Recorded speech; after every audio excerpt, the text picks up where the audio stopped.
Paul here from My Perfect Failure, helping you turn your failures into successes and your setbacks into opportunities. What if the American dream isn't broken, but just needs to be reimagined? That's the mission of Bernie Mullin, a pioneering sports executive who has led some of the biggest teams in the NBA and the NHL and generated over $1.5 billion in revenue. But beyond his success in sports, Bernie is on a mission to create a fairer society, one where success isn't just for the privileged few. In this episode, Bernie shares his remarkable journey from Liverpool in the UK to the heart of American sports, how he built and sold his own company and the powerful lessons he has learnt along the way. We also dive into his new book, Reimagining America's Dream, Making It Attainable for All, and his vision for a future where opportunity is within reach for everybody. This conversation is eye-opening, thought-provoking, and packed with insights on business, leadership, and creating real change. So if you're ready for a masterclass in success with a bigger purpose, tune in now. Who knows what Jay-Z, J.K. Rowling, Bill Gates, and Oprah Winfrey all have in common? Okay, I will tell you then. They have all overcome failure in one shape or form to go on to gain success in their respective careers. Welcome to My Perfect Failure. Join us as we delve into the world of our perfect failures. We will interview, explore, and discuss how our perfect failures can lead us to success. Join us and tune in. Welcome everybody to another episode of My Perfect Failure. Today, I'm super excited because I have another amazing guest for you. So my guest today was the CMO of the NBA, CEO of the NBA's Atlanta Spirit, the SVP of the Colorado Rockets, and also a professor of business and sports management at the University of Massachusetts. He is now the CEO of a multi-million company, which I think he's just sold. I think we'll get into that in a minute and a little bit, so we can discuss that. He is the author of the new book, Reimagining America's Dream, Making It Attainable for All, which explores how to bring back the reality of the American dream and help more people achieve it. The book shares his journey from immigrant to CEO of a $1.75 billion company. So a very warm welcome to My Perfect Failure, Dr. Bernie Mullin. How are you? I'm great, Paul. Thank you so much for having me on. I'm delighted. So we just had a wonderful discussion, which I should have recorded, and that could have been maybe part of this episode, or it could have been another episode in itself, where you've been giving me a masterclass on numerous different subjects, including marketing, including history of football and different bits and pieces. And so it was lovely to meet you and have that preamble before we hit the record button. But really excited to have a conversation with you because I love your journey, what I know of it. I love what you're doing today because you're giving back in a huge way to people that I love that you're giving back to people that probably neglected. People don't probably realize that they've got opportunities, that they deserve opportunity, that these people that have given up hope. And yes, I think that is amazing, plus fascinating at the same time for me. I guess what I was keen to do initially is let people know who you are a little bit. Obviously, I know a little bit because I've researched, but you're a US native, but I'm pleased to say that you were kind of born in the same country as me. So maybe you can give us a little bit of background about how you arrived in the US. Absolutely, Paul. I was born in Liverpool, England. Council house, income subsidized housing, as we say in the USA. My dad worked in a butcher's shop and a co-op, and schlepped all the meat in and out, but never got to cut any of it, just the bones and all the fats and all the hard work and the nasty work. And eventually started selling life insurance for the Prudential. It was very successful. Yeah, I remember the Prudential. So yeah, so age 11, my dad, I always thought that the picture of the logo, the man from the Pru, was my dad with his trophy hat on Right. and his bicycle initially. But dad did very well. He was good at building relationships and getting along with people. So very successful selling life insurance. We moved to middle class. I was very blessed to go to a really good high school, St. Mary's College in Liverpool. And then I started playing soccer, trying to be a professional. I had tryouts at Blackpool and didn't go anywhere. Did my undergraduate degree at Coventry University. It was then Lancaster Polytechnic. Was the captain of the soccer team. In my sophomore year, I got a scholarship to go work with British Leyland Motor Corporation, Cowley in Oxford, and started playing for Oxford City and then Isthmian League, now of course National League. And so I applied for summer camp jobs in America and got a job at Camp Takaho, which happens to be the Rolls Royce of summer camp jobs, 8 weeks sleep away, wealthy Jewish kids, marvelous experience. I had to work for British Leyland the next year, then graduated and then went back, talked my way into being there for a summer in 73. And the owner of the camp gave me a scholarship to go to grad school. I applied for MBA programs everywhere. I got accepted to the University of Kansas, and I've never left. So you arrived in the US, loved it so much, and that was it. You were hooked. Completely. And my ex-wife was from Bristol.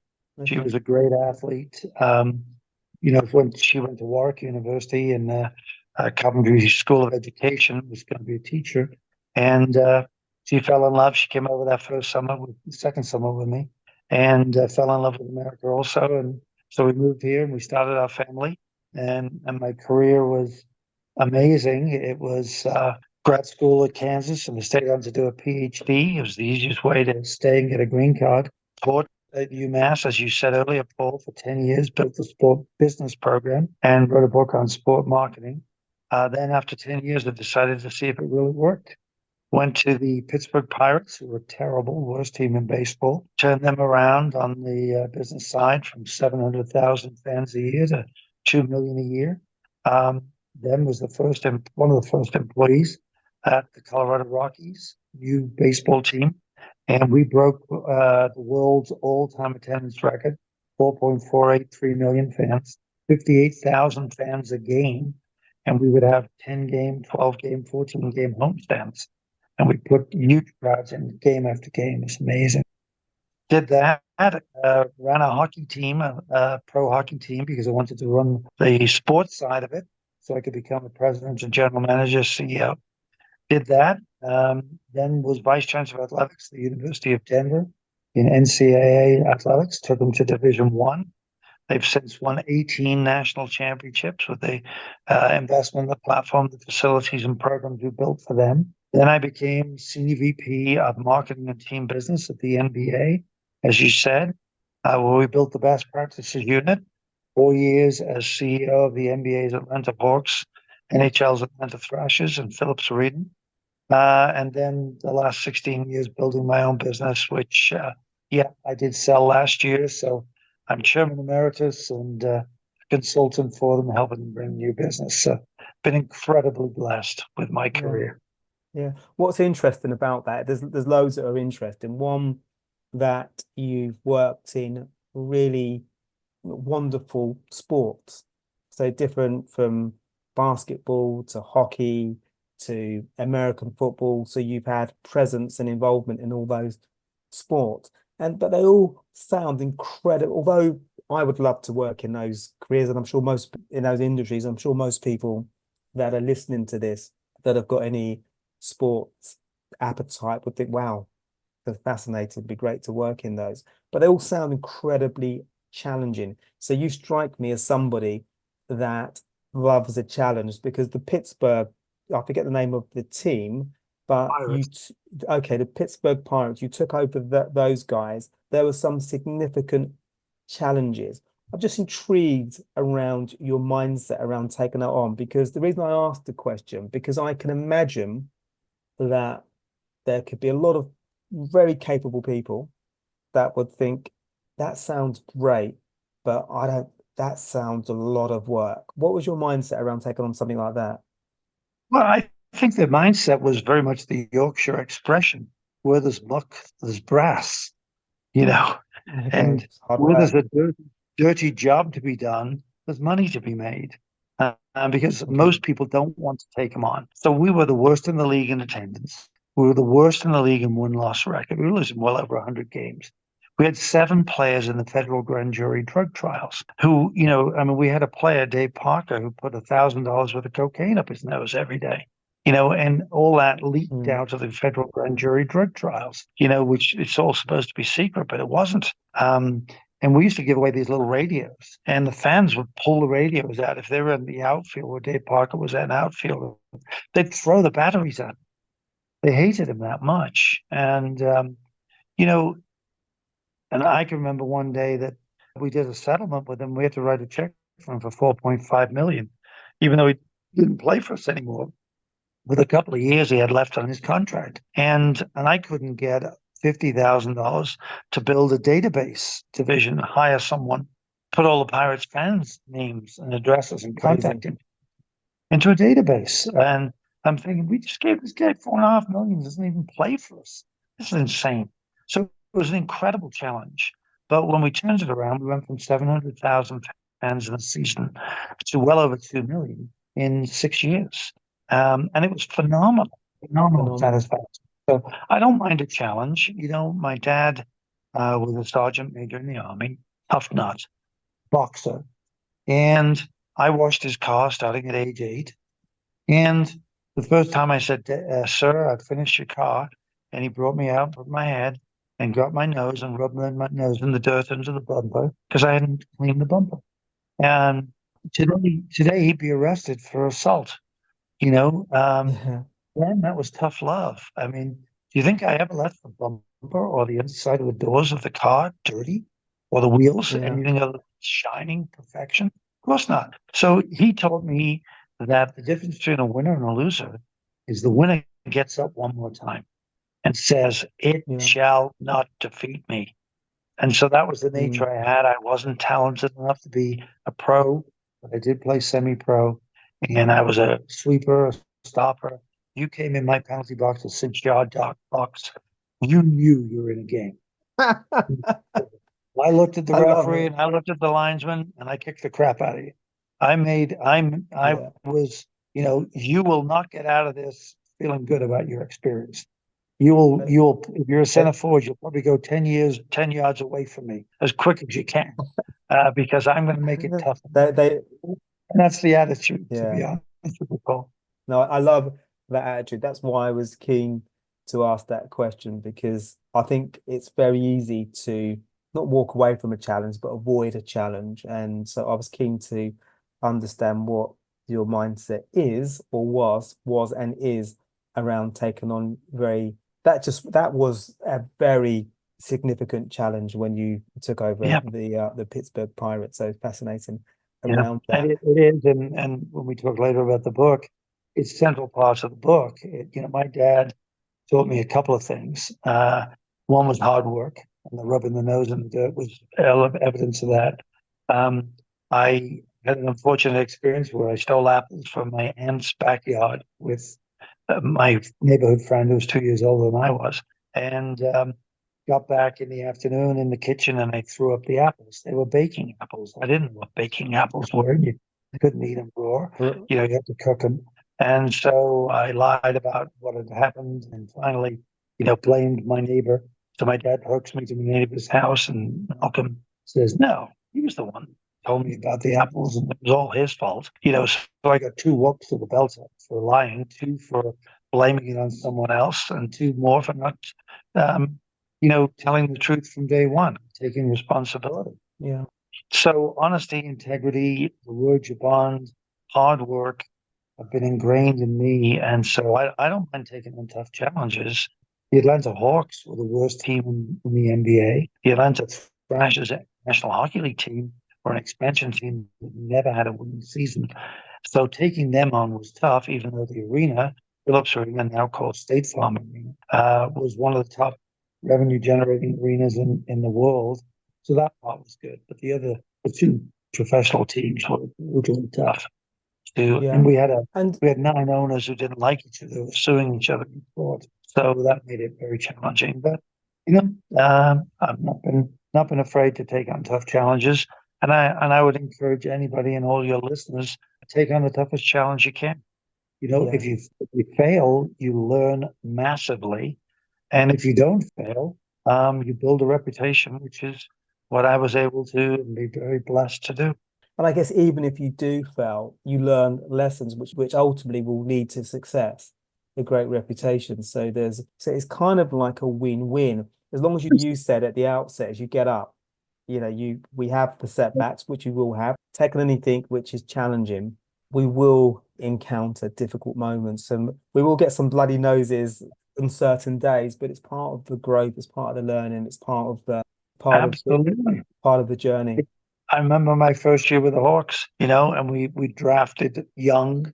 We traded away all our experienced players and we won 13 games. And if my math is right, we lost 69. And, West Coast games, 2 a.m, you'd finish up, trying to go to sleep. You couldn't go to sleep. And, my wife in the morning said, how'd they do? Oh, they lost. Well, it's not your fault. Well, yeah, it is, because the general managers and the head coaches and the teams report to me now. I run the sports side. And, but you learn to get tough and Yeah. you learn what works and you learn what doesn't. And so your career. So I've got a few questions. So one, sports. What fascinated you about sports? What made you want to be involved in a very tough arena, sports arena? You've got these wonderful teams, or they get to the point where they're wonderful teams, but behind the scenes, you're the engine, you're the guy that's helping out with the strategy, getting bums on seats, making sure that fans are in love with the team, making sure that fans understand the culture of where you want to go. And we take that as a sports fan, sometimes we take that for granted. You were the engine that actually made that happen. What was it that's about sports that you resonated with you? Let me address one of the points you just made, Paul, before I answer the question. And that is, you never do it alone. Okay. You build a team. You build a team. So it's not about me. It's about the team that I built and put together. It's the vision. It's the communication.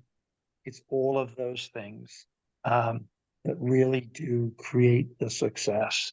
I love sports. From a small boy, I was playing football, in Liverpool. Being an Everton fan, wanting to play for Everton, wanting to score the winning goal in the FA Cup final, all of those typical little boy things. Like I said, I had tryouts with Blackpool and didn't make it, but ended up playing Oxford City in the Isthmian League, and they're now in the National League. So it wasn't until years later that I really found out what it was all about. And it was when I hired an executive coach for my senior staff at the Atlanta Hawks. And she tried to pitch me on being an executive coach for me. And I should have hired her. Wow, She was executive coach. Wow. Yeah, she was an executive coach, but I didn't hire her, but I hired her for my staff and she did a great job. And so she started off with a simple question. What's the first thing you do when you get to the office every day? Go online, look at evertonfc.com/home and see what's going on. Goodison Park. Still today, right? Why soccer? Why sports? And I realized my dad was tough, demanding, controlling, all of which benefited me greatly in later life. But I hated it as a teenager. And what I loved about soccer and sport was the freedom. Now, American sports are much more coach controlled, calling plays in football, calling the plays, the pitches, the strategy in baseball, same thing in basketball, whatever the set play is on defense or offense. So, but generally speaking, it was the freedom. It was the freedom that I could just do whatever the heck I wanted to do and not have my dad say, don't pass there, don't play there, don't turn there, don't do that. It was very much that. And it was the love and the joy of sports, of scoring, of winning, the hatred of losing, and just, how much that taste in your mouth just absolutely stunk. That was who I was, very competitive and loved loved sports. And that competitive edge from, I guess, a sports professional, you semi-pro footballer, you took that to the business world. Was that something that you can identify with? Yeah, That same yeah, competitive edge? absolutely. Taking the team that's doing 700,000 fans to 2.1 million in 6 years. That's winning. Were you traveling a lot? Because, well, I was thinking because of all the different franchises that you worked for and organizations you worked for, you're a young guy that arrived in the US and different franchises in different parts of the US.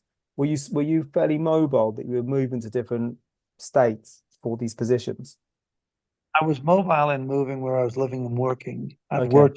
I've lived in all three of the four time zones. I've worked in all four time zones. So I did consulting for the LA Dodgers for 18 months, commuting from Atlanta to LA, for a 2 week block every month. So from that point of view, but no, for the most part, obviously you go on road trips Yeah. and you sponsor road trips, you take volunteer sales groups, you take suite holders on road trips. But generally speaking, no, I was in Pittsburgh most of the time or Denver most of the time. The job at the NBA was very much travel. It was being responsible for all 30 teams. So I was in Incredible. market. It's Yeah, I was incredible. in market at least once a year, every market. So then initially I would go for 2, 3 days to every team. So I was gone for the first 6 months on the job. But after that, it was coming in at least once a year, and then, seeing people at the Lakers that might have flown in to play the New York Knicks or get a train down to Philadelphia because they were playing the 76ers. So there was a fair amount of travel at the NBA. Limited travel with the Hawks and Thrashers. I went on road trips. I went on some long road trips to really get a sense of the players, get to know the players, get to know the coaches, go to the team dinners, be there in the locker room before and after the game, that kind of thing to really build that relationship. Fascinating. I could talk to you forever because I'm a huge sports fan. So to think about all the different sports industries that you worked in, to me, and when you're in the UK, we always love the US sports, NBA, NFL, NHL, but baseball, big names there. So fascinating. I almost feel that we're going to get into your book in a second, but I almost feel that there's essentially a book or a documentary about all this stuff that you've done, your experience. Too So, many stories, too many so inside stories, Paul. I promised Commissioner David Stern I would never write a book. yeah, All the inside really, story. Yeah, I mean, David was amazing, best yeah. commissioner ever. Foul mouth, one tough cookie. There's lots of stories there, but they'll go to the grave with me. So this is quite random. So I'm a big fan of Seinfeld. Who was the character? Was it so David, what's his name? Not Larry Well, David. the big character there was in the background was Stein George Stein. Steinbrenner. Yeah. Did you ever come Steinbrenner, who across was the him? owner of the Yankees. Oh, hell yes. I I've got a great Steinbrenner story. Steinbrenner was incredibly tough, and just like David, Yeah, except he was more public. Steinbrenner on the New York yeah. Yankees, and we had a general manager, Sid Thrift, and a right-hand assistant GM, Jim Bowden, who we let Sid Thrift go, and he had Jim Bowden steal our scouting database of all of our players and take it with him, and Sid Thrift became the general manager of the New York Yankees and Bowden became his assistant. And so at the owners' meeting, you all sit around a room, you all have a microphone, push the button, the red light comes on. Commissioner, when he gives you time to speak, pushes a button and it goes green and you can talk. So I pushed the button and I said, Pittsburgh Pirates would like to file a grievance against the New York Yankees for stealing our scouting database. We have video evidence that, Sid Thrift, the general manager, and Jim Bowden, the assistant GM, stole our database. Steinbrenner looked across and goes, "Who the hell are you?" I said, "I'm Bernie Mullin, CDVP of Business." He goes, "Do you think the Yankees need the Pirates database?" So it went nowhere. We just, I got crapped on by not very nice person. Very Yeah, successful in those days. His teams won. They won the yeah. World Series, but not very nice. Yeah. So about a year and a half later, he had fired Sid Thrift and Jim Bowden, and they'd gone to the Cincinnati Reds. And he pushes the button and he says, "We're filing a grievance against the Cincinnati Reds for stealing the New York Yankees scouting database." So I push the button and say, given that the Pittsburgh Pirates database was stolen by the Yankees and is now part of what's been stolen by the Cincinnati Reds, we'd like to join Mr. Steinbrenner, in that grievance. And I smiled, and he just looked at me like I was a piece of. He was one tough cookie. He was good for the Yankees, not necessarily good for baseball because he inflated salaries ridiculously high. Wow. Wow. Fascinating story. Fascinating Yeah, story. So loads of those. we definitely need to have maybe another conversation where we can dig deep into a lot of these stories that you've undoubtedly got. So Happy to do so, the Paul. American, oh, that would be amazing. I'll definitely hold you to that. We can maybe organize it after this.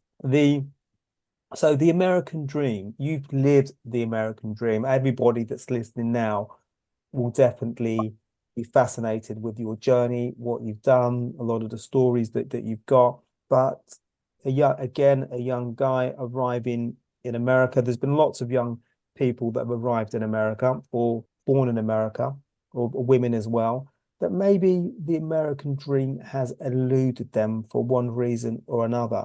So what does the American dream mean to you? Then maybe we can get into your book, how it came about, and what your hopes and aspirations are for people that may feel that the American dream just isn't viable for them.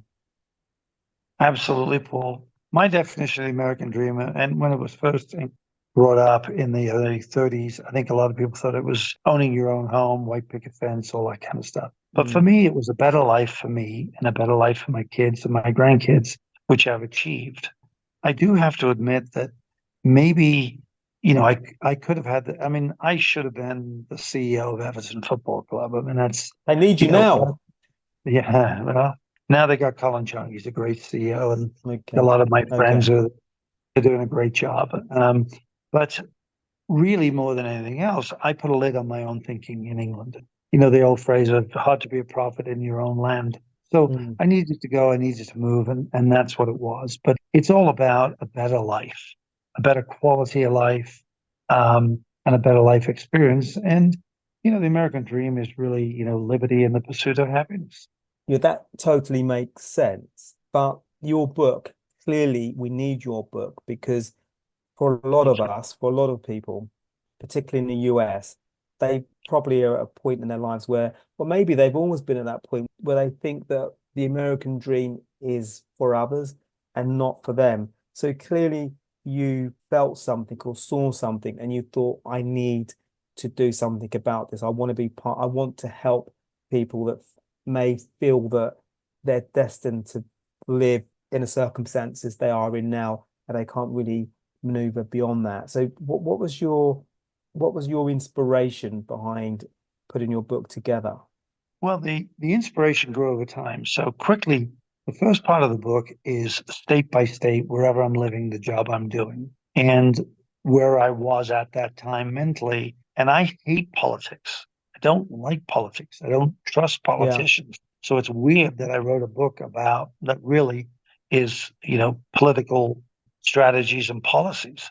But so starts in Kansas, Massachusetts, and as I chase the American dream and start to have more and more success, first of all, it's the toughness. And I almost broke my back. I was broke, should have gone bankrupt, refused to do it. And it was all my own choices, spending too much money. And but I fought through it. I had the grit to fight through it, thanks to my dad. And when I fell off the ladder and almost broke my back, I was putting a wood burning stove and fireplace in to my house in Massachusetts because the heating bills were so high and we were freezing because we yeah, couldn't afford the heat. The point there was that as I was lying on the ground, thinking, my God, I'm alive, the pickaxe I was using didn't hit me and kill me. The fall didn't break my back. I thought back to Dad.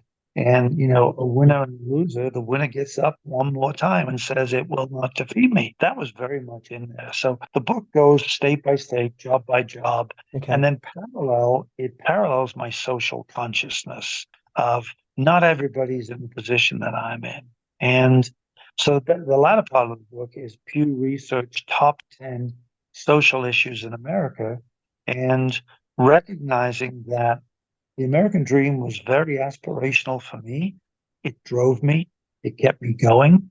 And I know how aspirational it can be for all Americans. So I want that for every American. And I also think that, one of the phrases we use in the book is that as I moved on in my career 20, 30, 40 years as an American, I realized the ties that bind Americans together were becoming unloosened, and that we have this nasty toxicity of extreme right and extreme left who hate each other, call each other deplorables or fascists. And it's like, wow, that's not the America I came to. It's not what I know as the most of Americans. Because again, Pew Research says over 60% of Americans are moderates, independents in the middle, which is Yeah. where I am. I'm a fiscal conservative with what I believe is a warm heart and social conscience. That in any society, and I think Britain does this very well to some aspects, the weakest link is where you start to make the weakest link stronger. And that's the poorest people, and that is the people with the least quality education in America. There's 37 million Americans living below the poverty line. And interestingly enough, everybody would say, well, it's blacks and Latinos. No, there's a lot of them is black and Latino, and the black and Latino portion of those living below the poverty line is way overrepresented in those communities. But the majority of that 37 million are rural white poor who also have poor educations. So it's a question of how do we get that opportunity to have a nice, livable life and pass on generational wealth to the next generation? Because there's plenty of African Americans, Latinos who are billionaires, not plenty, but there's enough of them. And the people who are very wealthy these days and have great lives, whether it be the athletes, whether it be musicians, whether it be the movie stars. You think about the industries, or whether it be, hip hop or rap, whether it be some of the high tech, innovative stuff that the minority community has adopted. There's plenty of people that are enjoying the American dream. Not enough the majority. And that's what the book's all about. 10 solutions to solve those problems and give those people a chance to earn the American dream. It's not about giving it away free. It's not about, entitlements. It's the furthest thing from that. It's giving them the opportunity to earn it, but a real opportunity to earn it. I love that analogy. And there's nothing worth having free anyway, because we don't get any satisfaction. We don't get the journey. We don't get the growth. We don't get the resilience. We don't get the character. If we're giving things free, then we place zero value on free. Very much so.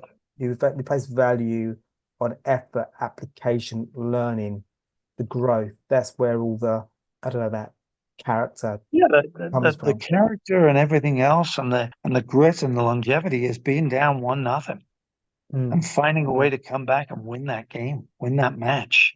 That's with the real character, and it's there.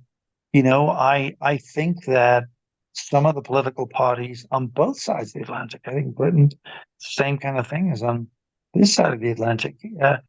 They give everything out for free, handouts. It's not a handout. It's a hand up. Somebody's hungry. I love that. You feed them. You feed hungry people once. Then you say, okay, here's how you earn your next meal. Here's how you learn how to fish so you can eat for a lifetime. That's what we're missing, particularly with young people. In America, we've got participation trophies.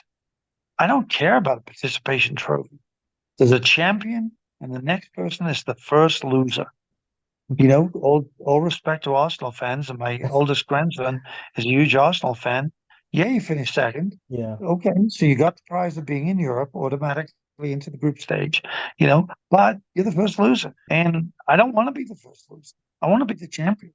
There's times in my life I feel that I've accomplished that. There's times in my life when I haven't, and it tastes like crap. And I want to do it. So what do? Get up, work harder, work smarter, and do everything I can to be the champion. That's how I'm built, and I believe we need to build a culture. And so the book starts with we've got to have a national minimum wage in America. That's got to be at least $15. Where I live in Denver, it's $37, 37,000, excuse me. It's $18, 18.50, I believe it is, minimum wage. Well, I've created a foundation where all the proceeds from the book, all the proceeds from my consulting go to the foundation called the AspireDifferenceFoundation.org. And the Aspire Difference Foundation supports single parents with preschool kids. And the goal is 4 parts. It's mental health for the caregiver, because post-COVID, there's so many people with so many mental health problems, from the isolation and everything else and the trauma. Number 2, a safe, secure home, not in the hood. Ideally, that little kid can go outside, play on the street, and not be recruited into a gang, as a drug runner when they're 8 years old, or actually go kill someone to initiate yourself when you're 13, 14, 15. Stop. Number 3, give them good quality life. Teach them how to exercise daily, how to eat healthy, and the mom how to cook healthy meals, not out of a can, not out of a food desert, which we have in so many inner cities in America. They don't have the transportation to go to a grocery store and buy fresh produce, fruit, and veggies. That's a problem, huge problem. So number 3, healthy background for the kid. And number 4, the most important part, that they learn how to read, write, so they can write the alphabet, say the alphabet, do basic sentences, and they can do 1 + 2 = 3 before they go into kindergarten. The studies in America show that if a child is not reading by 3rd grade level, in the 3rd grade, they are 5 times more likely to commit crimes, be in jail, teenage pregnancies, substance abuse from drugs or alcohol, and other antisocial behavior. 5 times. So, which is insane to think about that. That's, So it's quite scary. So in relation to the book, I'm just thinking about who's the book for? Do you want to get it into the hands of parents? You want to get it into the hands of kids? You want to get it into the hands of politicians? Because I think all those groups can individually need to read it personally. But do you have a target audience? very much so, Paul. And I think that the target audience is everybody, but I know the extreme right and the extreme left won't like it because it's not a message they support.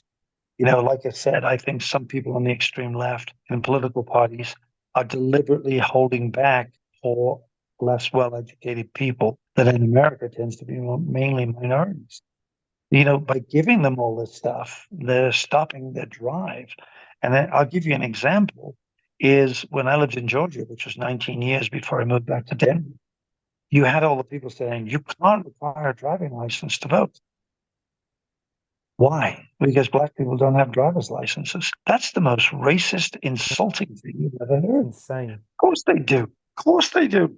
Not all, but those that don't, take them to the government office, pay the $3 and get them a government ID so they can vote. And they'll use it in so many other ways. But where are they getting their Social Security checks? Where are they getting their food stamps? Where are they going to the doctor? Where they're going to require to show an ID? So it's just crazy. And I use that as an analogy of the problem of how wrong people are in their thinking to stop this out. So, where's the solution start? Give people a livable wage for one full-time job that they can pay their bill and have dignity in the work. Because, again, going back to the single parent female, she's trying to get a high school diploma and doing 2 jobs. That's got to stop. 1 job, okay? Teach them how to cook healthy stuff so they can feed the kids. Teach them so they only have the 1 job so they can sit there after dinner, read books with the kid. All the difference in the world. So they go into kindergarten and it's not a foreign language of what's the alphabet? What is this stuff? They know it. They're on top of it. They're comfortable. They can thrive. The big thing then is latchkey kids is a big issue. 1 in 5 kids in America go to an empty home after school. We'll pay for that, pay for all the preschool for the 5 years. Before high school, so at age 13, 6th grade, those kids, I would want them to go to a boot camp, 8-week sleepaway boot camp, teach them how to be an adult, how to be responsible. They have to exercise first thing every morning. They have to cook meals for the other 1,000 people in the camp with them. And it's black, brown, yellow. It's rich, poor, whatever. And they learn to get along. And they have a program that I'm labeling this, and I ripped it off from Costa Rica. In Costa Rica, when you say muchas gracias to a native, they will say pura vida, pure life. Life is good. Okay. Don't stress the little things. That's them. That's their national ethos. I want a national ethos in America called PAL. Yeah, I We are read about that. I read all about that. pals. We were all pals, with pals standing for peace and love. Let's stop fighting each other. Let's stop insulting each other. You're different from me. I respect the differences. I respect your opinions. I have my own. They're different. I will vote my way. You will vote your way, and we'll see what happens. So that's that. And then before their junior, sophomore, and senior years in high school, work a job, one in business, one in government, one in a charity or volunteer organization. So at 18, you know whether you want to go to school, at college or not. You know what major you want to take. Well, you know what profession you want to follow, professional certification. And if you've done the high school work program all 4 years in good standing, you will get a $15,000 a year voucher times 4 to cover your tuition, room, board, and books. In the state school, if you get into a better school than that, then you're going to have to get a scholarship or whatever. But we eliminate student debt. Now, what happens there? You'll earn $5,000 a summer, $20,000 over the 4 summers. If you save it all, we'll give you 7.5% interest. You'll have $25,000 in the bank at age 18. The poorest inner city at risk child could have 25 grand in cash. Understanding the pressure from the parent or parents to spend that money during that time is massive. But if they save, they can start their own entrepreneurial business, or they can buy an apartment. And we get generational It wealth sounds, in half a generation. no, I love the concept. I love the idea. I love the foundational skills across different spectrums that you're developing, sort of education, employment, the ability to do things for themselves, where they go away and they do things and they start to be more independent. Clearly, from doing all these different things, the aspirational stuff is the aspirational juices are starting to flow. The awareness around aspirational opportunities are starting to flow and to develop. Are you And with it? responsibility as well, And respond? Paul. Yeah, responsibility. Yes, Excuse me key. for interrupting, but the responsibility is key. Mm. Is, so what you do in a generation is it costs 100 billion, which is what we in the US are sending to Ukraine and Israel and to the Gaza. So I'm not saying take that away, but I'm saying if we can make that investment that's not budgeted, can't we make another $100 billion investment that is budgeted for youth education? Because all we pay for is the boot camp. After that, the companies and organizations that employ you and pay your wages. So it's $100 billion investment, for that boot camp. And what difference would that make to all these kids? And we reduce teenage pregnancies, we reduce substance abuse among youth, we reduce obviously crime and all these other social problems and all these financial support subsidies that we have to pay. And we more than get it back, because you've got a generation that would have been lost, wouldn't have been productive. Now they're not lost. Now they are productive. Now they're creating GDP, and they're not sucking on all of these social resources. Stimulates the economy. So essentially, it will pay Big time. ultimately it will pay for itself because it's going to stimulate the economy. So just in relation to this, I'm sold on it. And what's your kind of ideal? Do you want to start? Maybe you're doing this already. Do you want to start having the conversations with people that can really get their heads around it? People that I'm thinking about are policymakers, decision makers that aren't on the extreme sides of maybe the right or the left, because I think Exactly. most fair-minded people, and I think you gave a percentage earlier, which the majority of us are fair-minded. It's like sitting some of these people down and saying, look, this is what's going on. Read this book. Let's have a proper conversation. After you've read the book, let's think about where can we start to implement some of these ideas, because to your point, we're losing a generation. this these ideas actually pays for itself. We just have to sit down together, sensible heads on. Let's take this forward. Exactly. You hit the nail right on the head, Paul.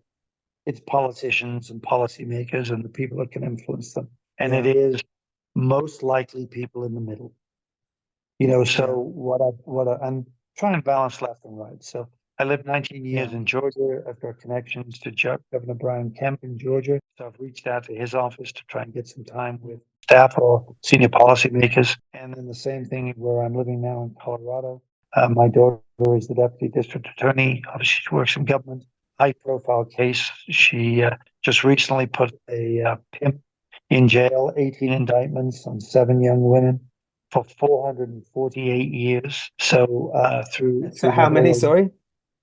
448 years, this pimp got sentenced. Wow, wow. For That's a human generational sentence. oh yeah, it's the biggest all time in the history of human trafficking in Yeah, America. And my little yeah, girl is the one that did it as the yeah. prosecutor. Very proud. But thank you. So Governor Polis here in Colorado, so a moderate Democrat, a moderate Republican to Mm. start with. I used to be on boards here when I was working at the Rockies and the University of Denver with Senator Higginlooper. So try and reach out to them, the mayor Yeah, in Atlanta. Get moderate, balanced people, reasonable people. Like you said, Paul, most of us are in the middle. Most of us are reasonable.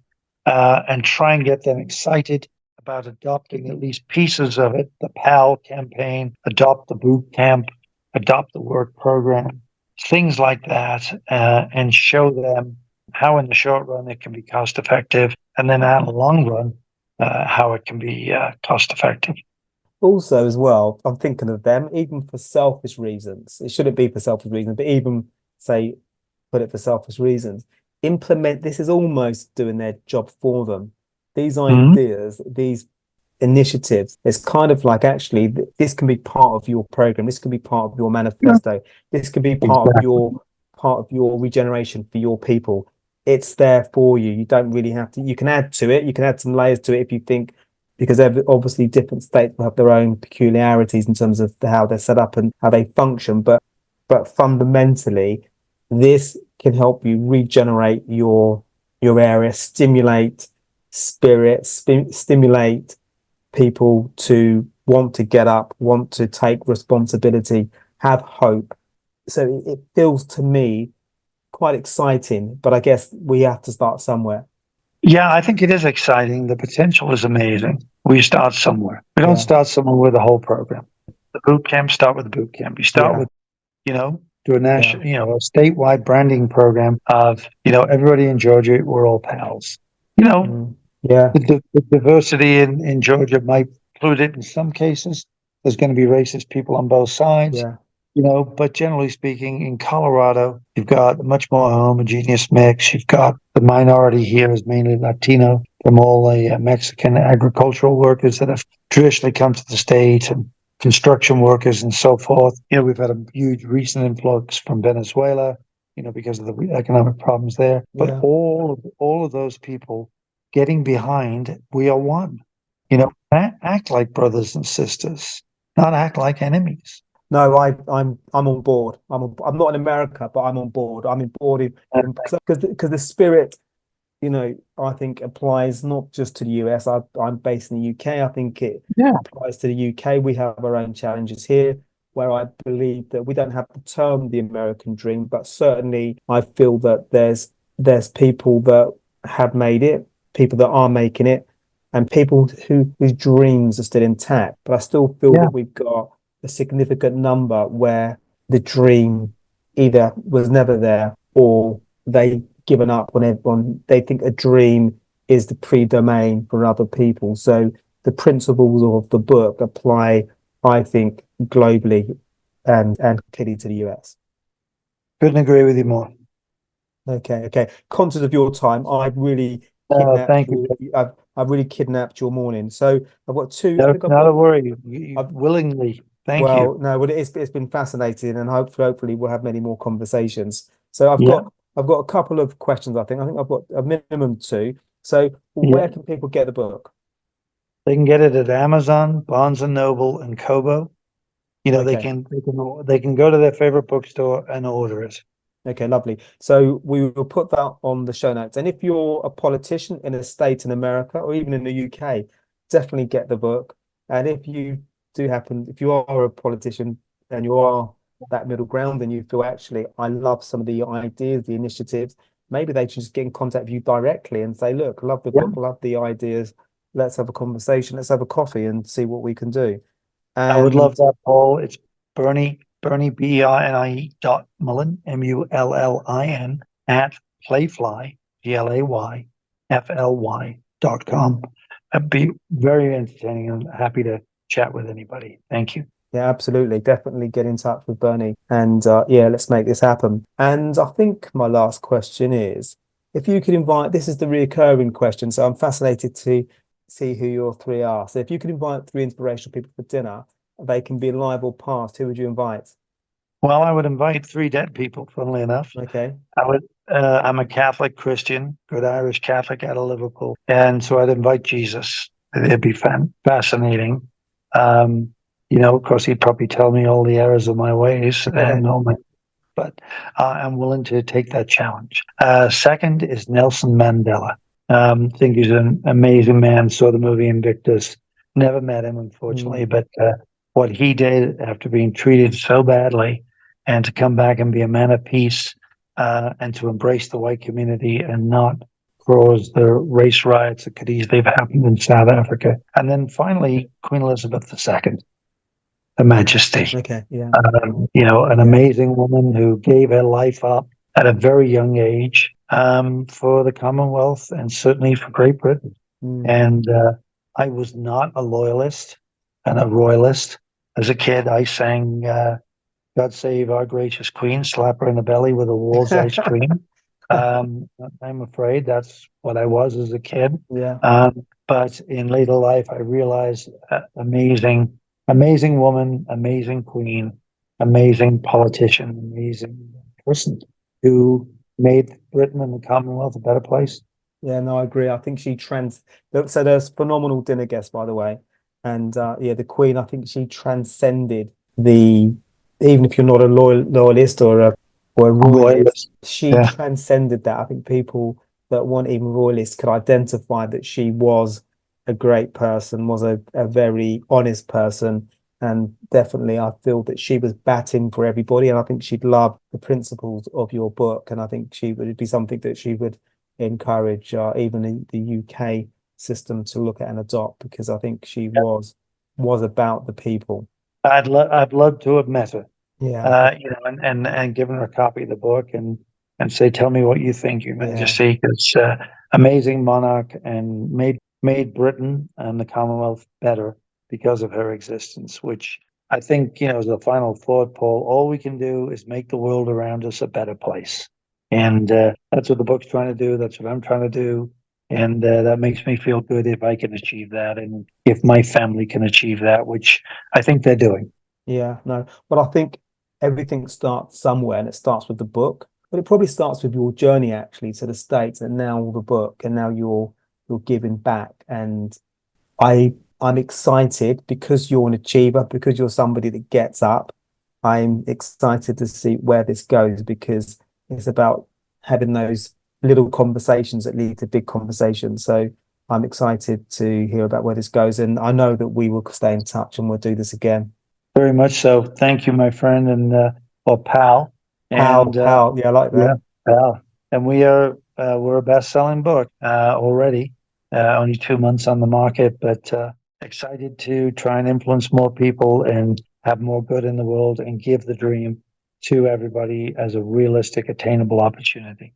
Really appreciate the audience you've given me today, and it's great to get to know you and get to meet you.